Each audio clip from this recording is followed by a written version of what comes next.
Ce n'est pas ce qu'il y a dans la croix d'héroïque et de sublime qui peut être une cause de trouble. L'esprit de sacrifice, le désintéressement, l'effacement de soi pour le bien des autres, tout ce qu'on peut être appelé à souffrir quand on veut remonter le courant du siècle et résister à la marée du mal, toutes ces choses ne représentent en somme que l'aspect superficiel de la croix, ce qu'elle a de prenant, sa beauté, son attrait irrésistible. Ah, il ne faut guère que de l'héroïsme pour entrer dans cette voie. Aussi, ces thèmes-là sont-ils par excellence ceux qu'on exploite. Des multitudes sont fascinées par ce message-là et ne vont pas plus loin. Mais la Bible donne à la croix un sens beaucoup plus profond. Que ce vrai sens soit compris et trouve dans une vie l'occasion de s'exprimer, alors les choses s'aggravent. Il suffit pour s'en convaincre de méditer ce que la croix nous enseigne. Rappelons-nous qu'elle condamne le monde. Par sa croix, Christ a creusé un abîme entre le vieux monde et un monde nouveau. Et personne ne réussira jamais à jeter un pont entre l'un et l'autre. Deux régimes absolument distincts, deux échelles de valeurs, deux modes d'appréciation, deux modes de gouvernement.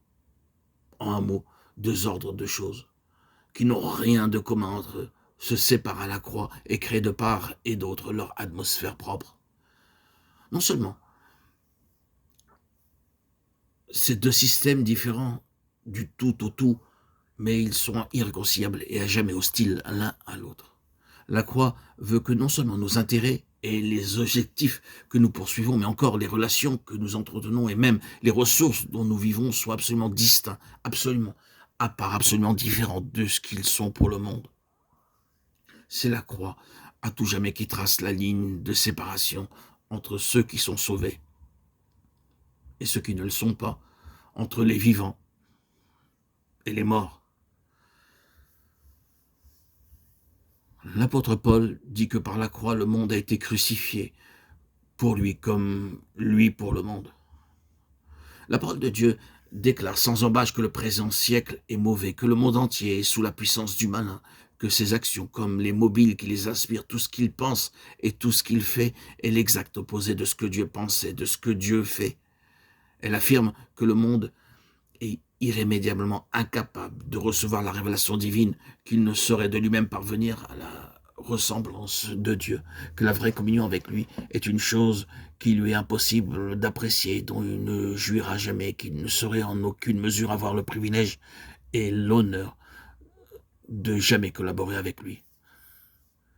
Cette faculté de percevoir les choses de Dieu, de croître à son image, de collaborer à son plan éternel, est le privilège exclusif de la vie régénérée de l'homme né de nouveau.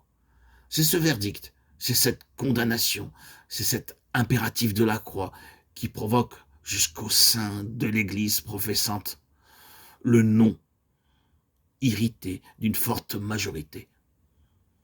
Inversement, c'est en raison du même principe qu'un compromis avec le monde, soit pour une Église, soit pour une vie individuelle, oppose à l'œuvre de Dieu un obstacle irréductible. Ah, dans ces existences-là, qu'elles soient individuelles ou collectives, l'objectif essentiel de la croix reste à jamais inaccessible.